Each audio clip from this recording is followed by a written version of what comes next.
Hello and welcome to the United Community Channel, and we're back with another members only video. And of course, we're actually going public with it, even though it's members only. We have a couple of members on for a talk tonight. Really looking forward to it. Obviously, massive couple of days ahead for Manchester United. Big one is tomorrow against Barcelona. And then, of course, we have the Carabao Cup final on Sunday, which is equally as big, you would have to say. So as usual, we have some of the members in, guys. We have Chris and we have Ben. Chris's camera is not working at the moment, but yeah, how are you doing, guys? All good? Yeah, all good. Good Ready stuff. for tomorrow. Ready to rock. Looking forward to the next few days. Yeah, absolutely. Yeah. Happy days. Well, look, we'll jump right into it. I have a few little topics to talk about. And then as well, like I said, anybody that's in the chat, guys, I see Footy is in there. He says, hello already, or welcome, pal. Please smash a like on the video, as you know. But look, we'll be just chatting about tomorrow, and we'll chat then a little bit about Sunday. We'll get some maybe predicted starting 11s off the guys, maybe some score predictions. But just looking at some of the United news today, and it looks like Anthony and Maguire are back for tomorrow night. Now, Maguire, okay, you know where we're going with this. But look, I want to talk specifically about Anthony, and I'd like to get your points on it. I'll start with you, Ben. Does he go back into the team, or given the fact that Sancho is playing well and Bruno is playing on the right even as well, is he going to maybe struggle to get back in? Yeah, I can't see him walking into that team and starting. Yeah. Like you say, Sancho's come back. Bruno can play out there. He's a good option from the bench, isn't he? If things aren't working, bring him on. Yeah. He's there, isn't he? Squad member now, isn't he? So. Yeah, and I love what Paul is getting in there fast, and he's saying, let's all take a minute to laugh at Liverpool. Let's do that. have we actually stopped? Oh yeah, that's a good point. I don't think we have stopped. I think we've been constantly laughing at him. But Chris, what's your take on Anthony? Do you think he'll struggle to get back into the team? Do you think he could? Is he? The fact that Bruno's gone out onto the right now an awful lot. Do you think that obviously it's healthy competition, but he's going to have to up his game? No, he's going to have to up his game, and I don't think he goes straight back into it, because I'm trying to think if Ten Hag's ever really done that, where if someone's coming back, he immediately injects them in. I don't think he'll do that. Not with the way we've been playing and everything, with with Weghorst playing the way he is, and with Bruno playing out on the right and so forth, and then the change that he made. You just look at the change that he made with Leicester, and he brought in Sancho at the number 10. And, we throttled Leicester after that happened. And I think the big part of the first half of the Leicester game was when you can't – against Leicester, I guess we get away with it. But against Barca, we'll get killed if he plays that way, I think. Basically Sabitzer was playing with Weghorst and Fred in the midfield, and nobody can control the ball, and that's where they got their opportunities. And I think then once we moved Bruno back in and put kind of Sancho there and everything, it was like magic. It was like Leicester didn't do anything in the second half. Yeah, in that game. It was a lot more comfortable, wasn't it? It was more balanced nearly. Mm-hmm. Yeah. Yeah. No, I tend to agree. And of course, I'll get on to obviously Casemiro in a few minutes, but obviously he's to come back as well.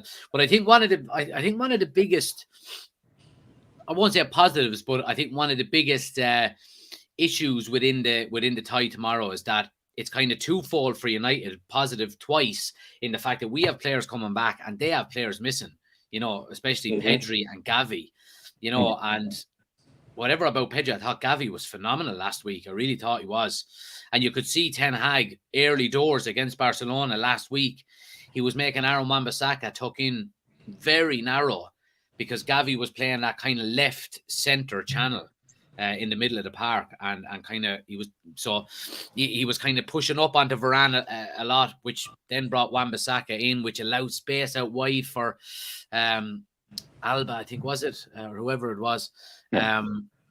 But yeah, Ben, it must be a huge advantage for United going into the game tomorrow to have Barcelona missing them type of players, and we're getting the likes of Casemiro and Martinez back. Exactly. Just Casemiro, isn't it? Yeah. You attack, you defend, you look round, you see him anywhere on the pitch, you think we're sorted. Yeah. His back's covered everywhere, and he covers the pitch, don't he? He covers everybody as such in a way, doesn't it? Yeah, and I think he puts in. I think he settles the team around him down as well. Yeah. You know what I mean? Yeah. Like gives lads confidence. Like I was at the what was the last game I was at? I think it was the Reading game. Now look, albeit Reading wouldn't be the greatest of the highest of opponents, with all due respect to them, but I spent maybe 5 or 6 minutes just watching Casemiro, and the guy barely sprints because he doesn't have to. You know what I mean? Yeah, reads it, don't he? He's always in the right position. But Chris, I presume you would second that, the fact that Casemiro and Martin is coming back. I would presume, you would say straight back into the team, both of them. Oh, without a doubt. Without a doubt. I mean, with Casemiro, yes. I mean, there's no, I don't see any problem with that. You know what I mean? It's just tough. I mean, I'm an Anthony fan and I want him to play, but I don't know. I think the problem is even on that right side, the way that he had us playing with, like you said, Wan-Bissaka, pressing in the middle to help with Lewandowski. Like, I don't think Anthony's the right pick for that anyways, because he's not very defensive. Yeah. You know what I mean? He doesn't. I mean, he can try sometimes, but I think it's better if we play with more of a Bruno on the right and go with that tactically against Barcelona. You know what I mean? Yeah. It's just not the right game for him, is it? I don't think it is. Yeah. Look, I have to agree with you. I think, coming back off an injury, he's been gone, what, 3 weeks now, I think. Yeah. You know what I mean? So, I think for Anthony coming back into the team, throwing him into such a high-paced game, and it's going to be frantic, you'll have to say. Like, seeing the first leg, usually you would be saying, right, first leg tends to be a little bit timid, and, but it was 100 miles an hour last week in the new camp, and I'm expecting nothing less. Obviously, I'm hoping for nothing less, given the fact that, obviously, I'll be at it. But I suppose while we're on the subject of defensive-minded players, one question I did want to ask you was, obviously, Wan-Bissaka played last week in the new camp, and I thought played okay. Didn't do anything wrong. Was probably second half was a lot better than first half. As the majority of the team was. But then, of course, Delors played on the weekend. Who would you have at right back on Sunday? We'll start with Chris. At right back. Right back tomorrow night. Wan-Bissaka or Delors? I think we start Delors. I do. So, yeah. I think though, because I think we need to. This is opportunity now with Pedri and Gavi out that I think it's the right time to go after them. You know, and I think that I think Delors does that. I mean, he missed the sitter. I mean, I don't know how he misses. Like it's still when I watch the replay, they gave him like it's beyond. Jack and Ben, you guys played. You know what happens to a guy that misses a ball like that? Like he doesn't live it down for many weeks. But and I just can't understand why he didn't go with the inside of his left foot rather than the outside of his right foot. He could have stayed on his feet and used the inside of his left foot and just guide. Like he could have stood there with both feet together and hit his shins and it would have went in the net. Yeah, absolutely. What do you reckon, Ben, with the right foot situation tomorrow? Do you go with now and as well with probably an eye on Sunday with a lot of these decisions? You're going to be playing 3 massive games in the space of 4 days, basically 3.5, 4 days. Would you go with obviously tomorrow night Wan-Bissaka or Delors, and then would you keep him if they played well for Sunday, or would you switch it again? See, I reckon if we was playing at Barcelona, Wan-Bissaka would start. But because we're at home, Dalot's going to play. He's more attacking, gets crosses in. See, Wan-Bissaka's one of them players. I think we need him in the squad because you say you're going away in Europe or something like that. You need him, don't you? Yeah. If you're going to defend, Wan-Bissaka's not going to let no one go past him, innit? But tonight's a different game, isn't it? So I'd start Dallet and just play football against them and go at them. Yeah, there's pros and cons, and Niall hit the nail on the head there with his comment. He said Wan-Bissaka for defending, but the law for attacking and crosses and things, and spot on, absolutely. And I think, I mean, if only we could have Wan-Bissaka with Delaw's attacking prowess, or Delo with Wan-Bissaka's defensive prowess, I think we'd have probably one of the best right fulls in the world. But yeah, I mean, look, me personally, I mean, I think the fact that Barcelona are missing Gavi for tomorrow's game, I think it will allow us to go a little bit more attacking on the right-hand side. So I would probably lean towards Delo. But again, I mean, you don't want to be conceding a goal. You want to make sure your defense is rock solid, and you're going Wan-Bissaka. I don't know. It's an interesting one. It's one I'm going to really have to think about before my predicted 11. I suppose you won't be disappointed though if either of them started there, would you? To be fair, that's the thing. Absolutely. It's one of them, isn't it? So yeah.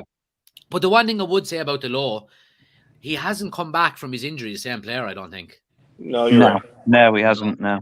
Yeah, he's just looked a little bit off the pace. But look, tomorrow night will be huge, and we'll see what way it goes. Starting to predicted 11. Now I'm probably throwing this out there to on the fly. But if we'll start with Chris, and Ben, you can have a minute to think, because Chris has tactical genius, I think, in his name. Yeah, Sancho going up front, is it? Yeah. Tactical savant. So yeah, right. Go on. Give us your predicted. We won't say predicted 11. Give us the 11 that you would go for. De Gea, of course. Yeah.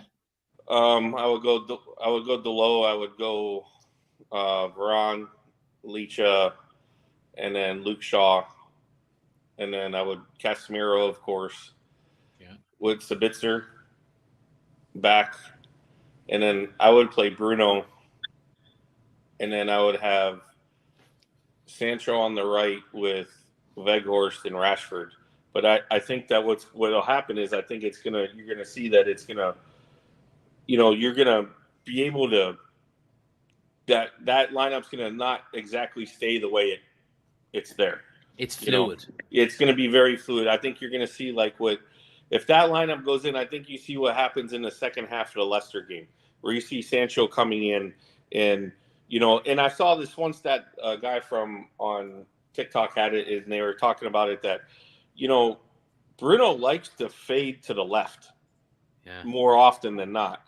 So, I mean, I think that you're going to see Rashford then come over and play up top a little bit more, and you'll see Weghorst maybe drop a little bit, but then Sancho is going to be right there. I think that lineup is. I think that lineup we would win 3-0. I think with that lineup, because I think that they would just dismantle the defense of. I mean, Barcelona's defense is not good. Yeah. I mean, I know that they talk about they don't concede many goals in La Liga, but let's be honest. How many number 9s are in La Liga? How many, besides Benzema that just went nuts against Liverpool? And player he is, in the community chat, I'll take Benzema over Harry Kane right now. I'm just absolutely shocked, Chris, that you're putting Sancho on the right after talking about months of him playing in the number 10. I just don't. I don't think that they ever. I mean, when you talk about positions and everything like that, I don't think it's if you stick them above Weghorst or anything like that. If you want to put them inside with Bruno and put Bruno out on the right, I'm fine with that. Yeah. I think everybody. The problem is, I think Ten Hag won't really do that just because he doesn't like to put pressure on guys.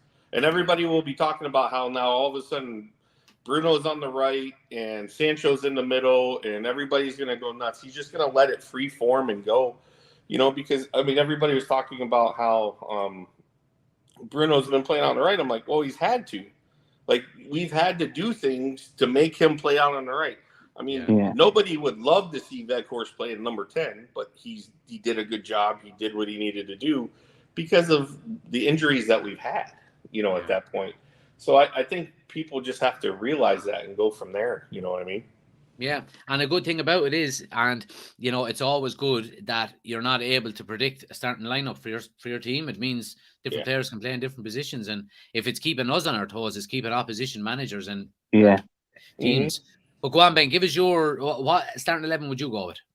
I'd go the same what we've said, but I like Weghorst playing in that deeper role as well. I think that suits him better with Rashford just in front of him. So, but like you say, I reckon Sancho will start right, as you say. See how the game goes, and then because, like I say, anyone can go anywhere, can't they, at the top? So yeah. So for me, I would go the same. Obviously, De Gea, same back four, midfield. Casemiro, Sabitzer, and I would go. I would like to see. Yeah, I would like to see Sancho play in the 10 because I've been impressed with him when he has been in there. I think out wide getting crosses in is not really his game. And if you're playing a 4-2-3-1, that tends to be what you're doing if you're out wide. And I think Bruno is brilliant at that. Opening his body and just putting these balls, like that ball he put in for Delors on the weekend, for example. You know what I mean? Yeah. And this is what I would like now. I would like Sancho in the 10. I'd like Bruno on the right. I'd like Garnacho on the left, and I'd like Rashford through the middle. I think if you can't score goals with that squad or that starting 11, then you have a lot to be asking. But again, I agree with you in relation to what the starting 11 is probably going to be. You know what I mean? Yeah. Score predictions, Ben. I'll go 2-1 United. I think it'll be a close game. Lovely, nice close game for Jack. Yeah, it'll be a good game, won't it? So yeah, happy days. Yeah. And goal scorers. Rashford and Casemiro from outside the box. Lovely. Love it. That's going to be some game to be at. Casemiro with the winner in like the 88th minute. Yeah, top corner, 30 yards out. Brilliant. Chris? I'm going to have to say, I'm going to go 3-1 United. 3-1, all right. 3-1 in United. I think Old Trafford and Jack will be just killing Barcelona, and yeah, pretty much. And then I think goal scorers. I think Rashford, Sancho, and Casemiro net them. Rashford, Sancho, and Casemiro. All right. And then unfortunately, I think Lewandowski gets one. Lewandowski gets one, right? Okay. Yeah. I actually haven't given this any thought myself. Fuck, I should have thought of this before I asked G. Bollocks. I think it's go. I have a sneaking suspicion that we won't concede tomorrow. I'm going to go 2-0. Rashford and Big Vout. Calling Big Vout. Wow. Big Vout. Yeah. Going to go Rashford and Vout. But yeah, I don't think we concede tomorrow. I just have a feeling.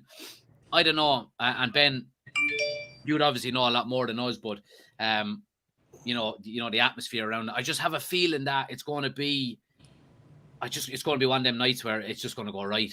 It'll be electric tomorrow. It'll be awesome tomorrow there. It'll be electric. Yeah. Oh, I can't wait.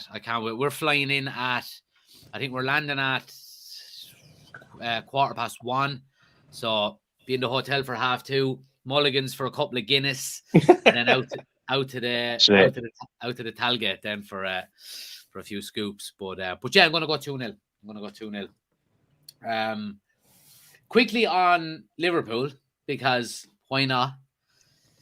Does Klopp get the sack or what? Or like how much blame has to be put on him? Because like I seen him standing on the sideline last night and he's smiling and clapping, when goals were going in against him. And I just don't understand.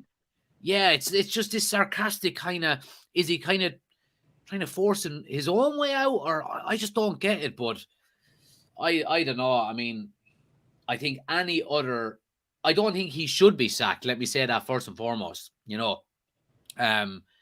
because of given what he's done and the fact that he's never rebuilt a team in his life, I'd be fucking delighted for him to stay. You know what I mean? So, yeah.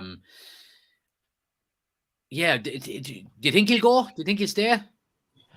They can't sack him. Yeah. Maybe at the end of the season he might walk. But have a look at his 7th season that he did with Dortmund, and have a look at his 7th season that he did with Mainz. He was poor in the 7th season syndrome, isn't he? Exactly. So come the end of the season, if it carries on the way that it is, I won't be surprised if he says, "Nah, I've had enough for you. I'm going somewhere new." Yeah. They can't sack him, can they? Because of what he's done for the club. Yeah. So. Yeah, I agree, and like that whole 7-year syndrome thing with him just goes back to what we said there. He's able to build teams, but is he able to rebuild them? You know, and the fact that FSG are staying on, the investment is not substantial enough, I think, for him to do a full rebuild because he needs it. You know, there's 5 or 6 players there, or 5 or 6 positions that need, you know, adhering to. But what's your thoughts on the whole thing, Chris? I think that I don't think they sack him. If he wants to leave, he wants to leave. But I think he gets a year of, you know, he gets a year of reprieve at this point. But if he can't pull it together, because they do have injuries. I mean, you have Dyke that just came back, Nate out. You're stuck with Joe Gomez, who's terrible. Like the guys, I don't like on that head ball goal that Militao had. Like he just standing there like, oh my God, they played the ball. Like, what happened? Like, I just couldn't believe it. I'm like, what are you doing? Like going, and then, you know, I, you know, they have some injuries. I think I don't know if he would go there, but if they were able to land Jude Bellingham, I mean, they need midfield help is what they need. I mean, they look like they have Fred and McTominay. They have their own version of McFred with Henderson and whoever else they put in there because the 2 people can't do what one person does, and I think they're learning what United learned the past couple of years that McFred is just awful, you know, and you can't win games with a couple like McFred, you know, that they're just oil and water, I guess you can say. They don't complement each other at all, and I think, I mean, but FSG, look what they spent. They spent what, 90 million on Darwin Nunez. And they spent 35 on Gakpo. And then the winter before, they brought in Luis Diaz. Is it Diaz? Luis Diaz? That's right, yeah. I mean, so they have some injuries. I think he gets another year if he wants it. But, you know, I think he's kind of – the problem is I think they're putting all their eggs in the Jude Bellingham basket.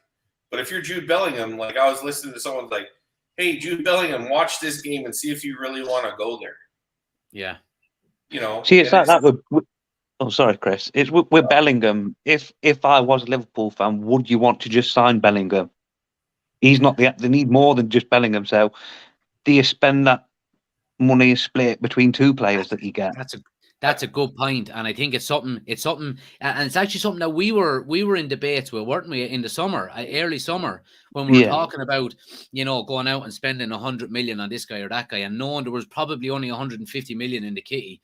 Little did we know that, you know, there was a fucking shed out the back with another 150 million in it, you know, but yeah, do you put all your eggs into one basket? I think the only way Bellingham signs for Liverpool, obviously top 4 is vital for them. They have to get top 4. The only way he signs for Liverpool if they're outside of the top 4 is if, one, he's already agreed a deal in principle with them. You know, if he's a Liverpool fan, and, you know, because, you know, like for the 3 or 4 weeks of the World Cup, literally Jordan Henderson and Trent Alexander-Arnold were up his hole for the whole few weeks that, you know. But that's when they were actually doing pretty well, and now they're shit. And that, you know, now it's like, you know, I mean, I don't even know, like Trent doesn't look like the same player. Like, I think, like, I don't know if he got a raise or he got paid or whatnot, but it looks like he turned into Luke Shaw, like from years ago, when he, you know, went to the pub one too many times and just doesn't. No, he turned into prime. What were the Brazilian twins? Silvas, Silvas, yeah. He just turned into prime right back at them. Rafael and Fabio want it. That's the one. I think Liverpool fans would look, if they sign Jude Bellingham, they're gonna. it's a year of hearing, oh, we have the greatest player in English history, blah, blah, blah, and here we go. And when they fall on their face again, they'll come up with another excuse. But, I mean, I wouldn't put the money into those two guys, but now the question is, what two guys do you put the money into? Because there's not a whole lot going on, like who would you – I guess the question is, if it's Jude Bellingham here, and then what are the two guys over here? I need to know what these two guys are. Yeah. Like with us, like with our, I mean, not to get off the question, but with us, it's like, okay, so now let's say we have Casemiro, and maybe they say $25 million for Sabitzer, and then do we pull a third? With Eriksen coming back, or do you go after that, or is it going to be, your number 9 and another center back, or please God, no more wingers because we have enough. Yeah. I'd sign Weghorst. Yeah. But the funny thing is that kid that plays for Napoli, and I can't say his name, Kavitskaya or whatever his name is. That kid's really good. Like, which guy? Sorry. The kid that plays for Napoli, his last name starts with a K. He missed the penalty, but I know the guy. Yes, that kid is like, it's like it starts with a Z. It's Zaradona or something, is it? Or am I thinking of a different guy? No, this kid it's got like an 11-letter name and it starts with a K. Yeah. It's like, it's not. Don't worry, Jack. I'm not trying to fool you, but this this kid, like, if you go back and you look him up, his name is. I'll send you his name. If you look at it, you can't even pronounce it, and it wouldn't matter. But that kid's magic. Like, he's like, if you're gonna, like, if Chelsea was smart, you would have not moved. You would have had to sign that kid from now. If they would stop. The kid is. He did, but I watched our future number 9 in Osman last night. I was kind of going back and forth, and as much as I love him, he's a tough one. I think Chris might be warning the Harry Kane here. I think Harry Kane is coming. He may not. I mean, Osman is very, very good, but I don't know if he fits the way Ten Hag wants to play. Because out and out number. He's an out and out number 9, and that's what he is. He doesn't do a lot of link up play. He gets out and runs, and when he runs, get out, like, forget it. Because I really wanted to watch him, and I was just like, it would be a different dynamic. And no Harry Kane. # old skeezer. I'll find someone else. Yeah, look, I mean, it goes back to what we've said numerous occasions, really, isn't it? That whoever Ten Hag decides, majority, 99% of the fan base are going to go, right, well, you've earned our respect and our, off you go. We're happy with who you want to sign. I mean, you look at the way we play right now, Kane would fit better. I hate to say it. Oh, my God, it's terrible. But he fits better because, like, you watch what Benzema did last night. He drops off. He comes back and he gets in the play. He gets it moving, and he's not just a number 9 that's standing at the top waiting for a through ball or something like that. He's going to get his touches on the ball, and he makes things happen. And I think that's what we need more than we need an out and out number 9 that's just going to be blazing fast. I've got a big, huge hard drive, and all of these videos. All of these lives automatically save. At this time next year, we're going to be doing one of these. Guys are going to randomly play one of you going, no Harry Kane, and he's going to be on like fucking 28 goals at this time next year. And I got to go, what are you saying? I hear it. I get it. Look, I know what you're saying. I'm only slagging as well. But like, it's the thing about Kane is, I think and it goes back to what you said there. It fits the Ten Hag system, I think, better than anyone. But also, so it fits the system. He knows the Premier League. I won't say guaranteed, because nothing is guaranteed in life, but you're pretty much guaranteed to get 20 goals a season out of him. The one issue I have is that it's not a long-term option. No, it's not. Not at all. And that's my only thing about Harry Kane, as much as I joke about it, is that we're signing him at the wrong age. I think. Mm. You know, I mean, I just think. I mean, but even years ago when we had Mourinho and everything like that, or whoever the manager was at that time that Kane came up, I don't think it was the right time to sign him anyways because our team, we had Nick Fred. So it's like, you know, there's Olsen, he giving us.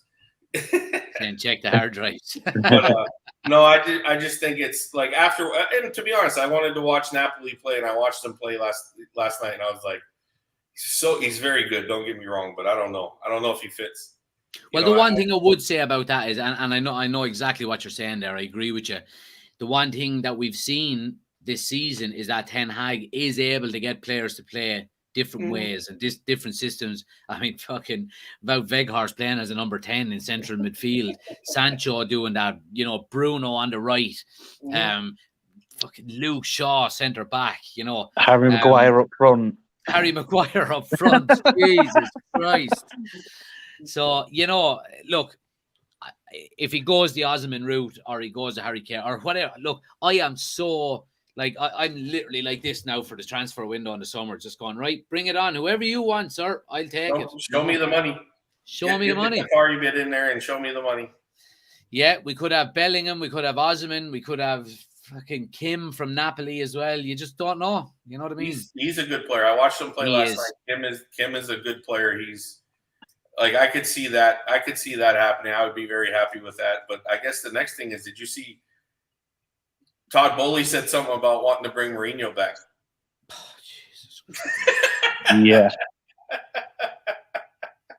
I mean, but this is coming off of what we just heard, that I read that Bowley said that we will judge Potter by years, not months. Yeah, well, I was happy to hear that out now, I have to say it. And I think, was it the podcast I mentioned it on the other night where I was saying about the kind of Arteta model of backing your manager, and I think that was something that was mentioned by Todd Bowley as well. So yeah, it was, and I mean, what's going to happen with Chelsea? I mean, like, but you look at it. So you look at a transfer window real quick about what's going on. Is like, so now, like, let's just say Bellingham. Our competition is going to be either Real Madrid or Arsenal. Yeah. At that point, if he wants to leave, I mean, Man but City? it's like, what's that? Man City? Not if they get in trouble. Well, that's true. Yeah, that's true. That's true. I mean, I could see Man City, but I'm pretty sure they're going to get in some kind of trouble at this point. And then, but so, you know, even if they may get banned from doing a transfer ban again, or they may get a transfer ban at the very least. But like, so you look at Arsenal could use them, you know, if they win, if they don't win, but then, you know, we could be right there, you know, for him, you know, because now all of a sudden you have Casemiro, Bellingham, and Bruno, or, you know, Casemiro, Sabitzer, and Bellingham with Bruno on the right and Sancho, you know, and Rashford on the left. But, you know, it's going to be an interesting time because now Chelsea they're in the toilet right now. Yeah, well, I tell you one thing. If Bellingham goes to Real Madrid and you have Bellingham, Camavinga, and Valverde playing in the middle of the park, my God, I just, you know, call the season off. Just call the Champions League off for the next 5 years because they're just winning it. You know? I mean, Camavinga is just, and last night was it Tashumeni was out with illness, you know, and I mean, those two guys. Oshin makes a really good point here about the transfer window and that we don't leave it too late to make our signings like we did last year. You know, well, you would hope that we would have the money to do it, and that, you know, you got to remember last year, our transfer window, we got Ten Hag in late. Well, he was announced in April.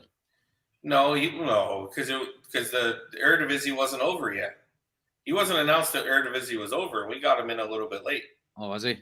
Yeah, because he didn't. I think he was announced like later than that because it was Eredivisie's over later than the Premier League. Yeah. So he got in a little bit late. I'm not going to blame everything on that, but then, you know, the Frankie de Jong thing and blah blah blah. And please don't give me another summer of that. I don't want it either. I mean, I love Frankie de Jong, but no, if he doesn't want to be here, don't bring him. Yeah, well, if they are going to come out and sign Frankie de Jong or go for him again in the summer, just keep it tight-lipped and just say Frankie de Jong, has been linked with United, and 3 days later we sign him, and I only have to make one fucking video about it. Yeah, You you know put what I an mean? offer in. If they say no, go elsewhere. Exactly. That's what you should do. I think the one issue that we're going to have, and not an issue, but a potential issue, is that if the sale of the club doesn't go through before the start of the transfer window, that'll hamper us big time, because Glazers are not spending money. We've known that for the bones of 20 years now.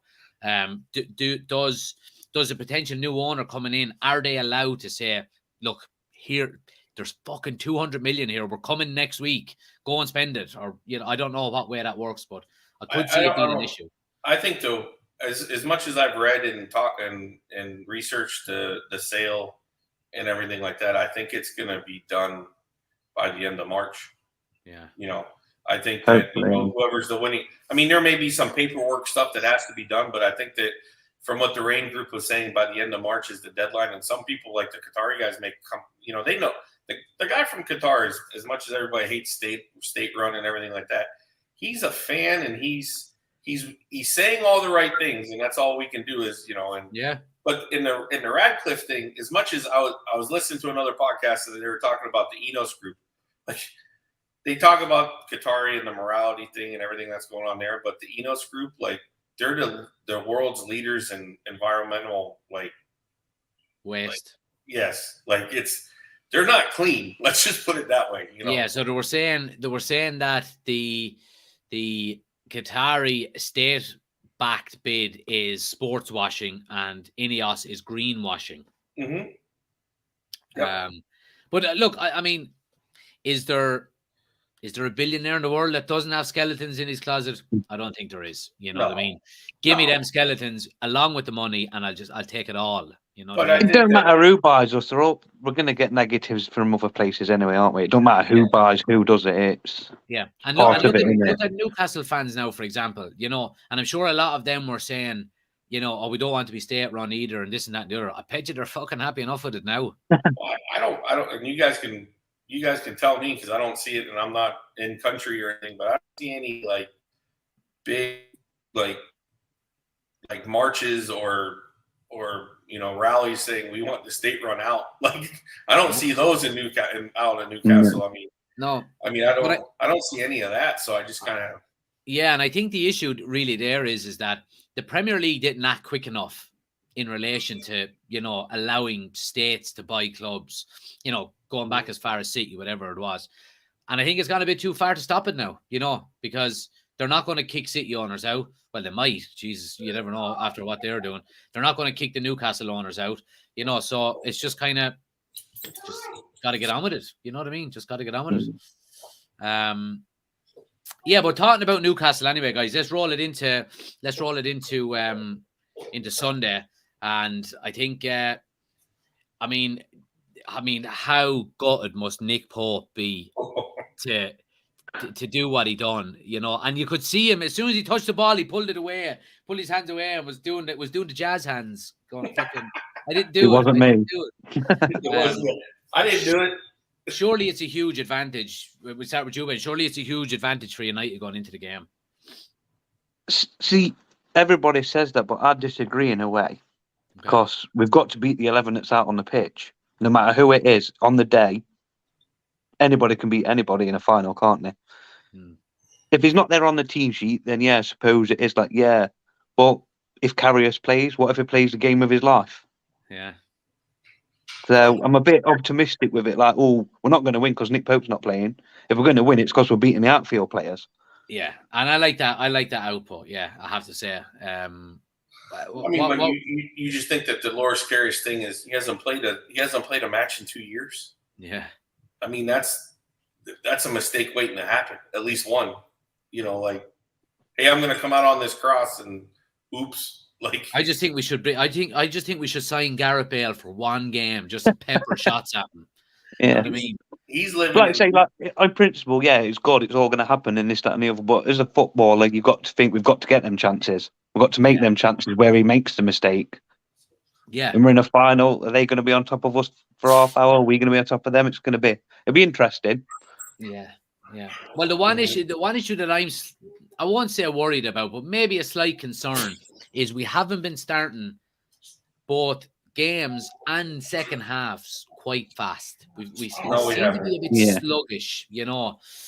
So that would be my one concern, and I'm in no way, shape, or form underestimating Newcastle, because first and foremost, I think they have an absolutely fantastic coach. I think I'm a big fan of Eddie Howe. I have to say, he's so composed, he's so calm, he never gets flustered, you know, and he knows his stuff. And that other guy that's with him, they're kind of a duo. I don't know his name, but he doesn't get half the credit that he deserves as well. I can't think of his name, but quick score prediction for Sunday, given that nothing bad happens tomorrow in terms of injuries.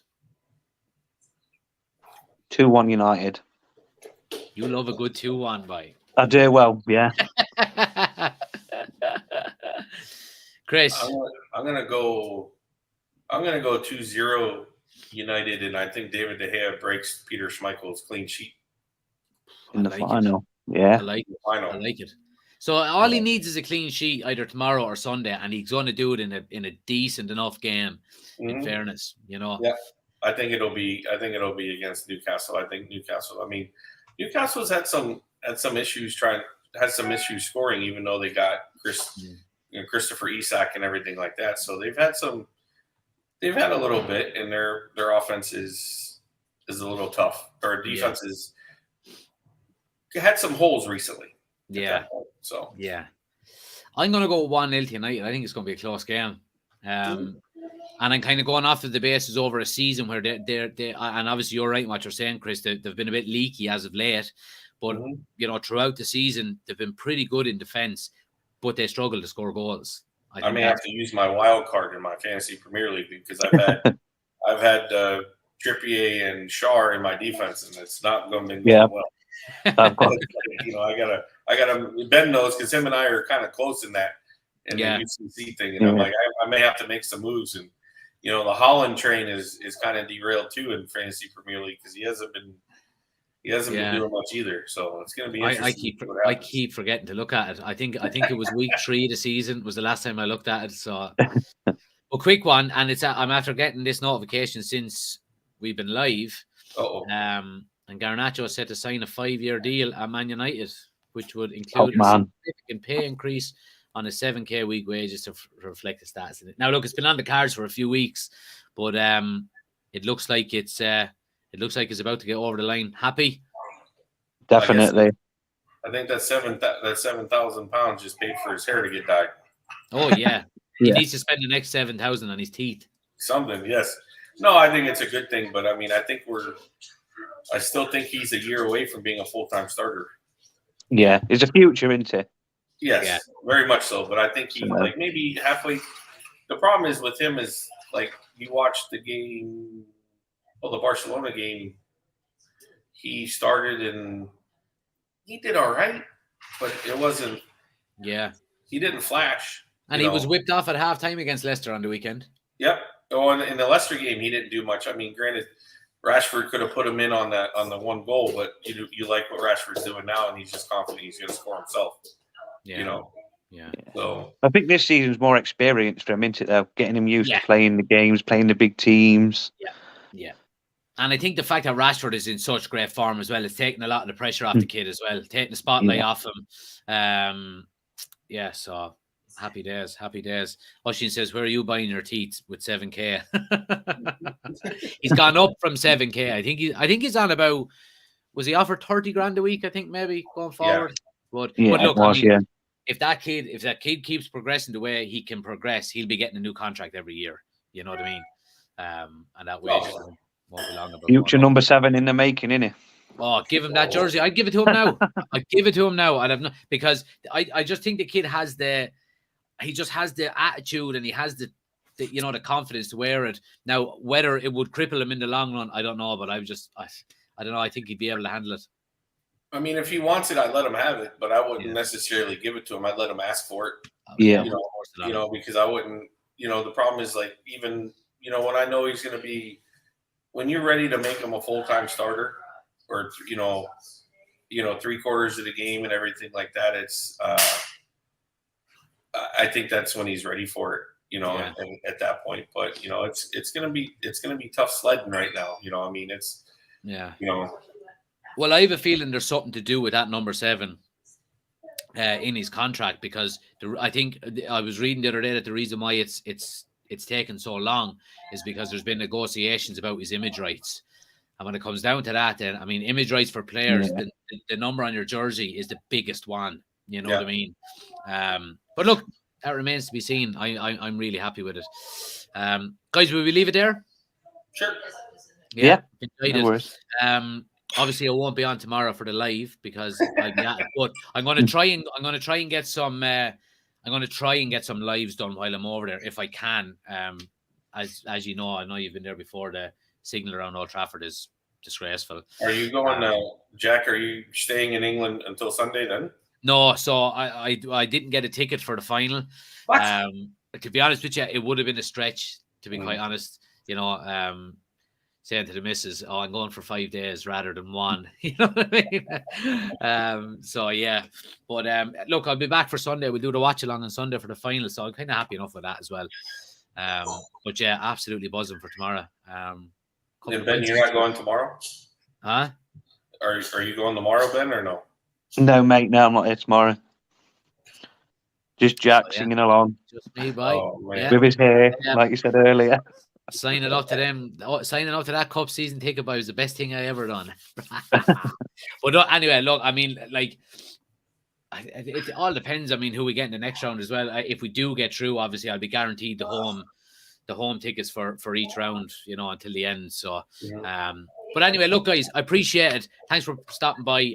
Hope you enjoyed it.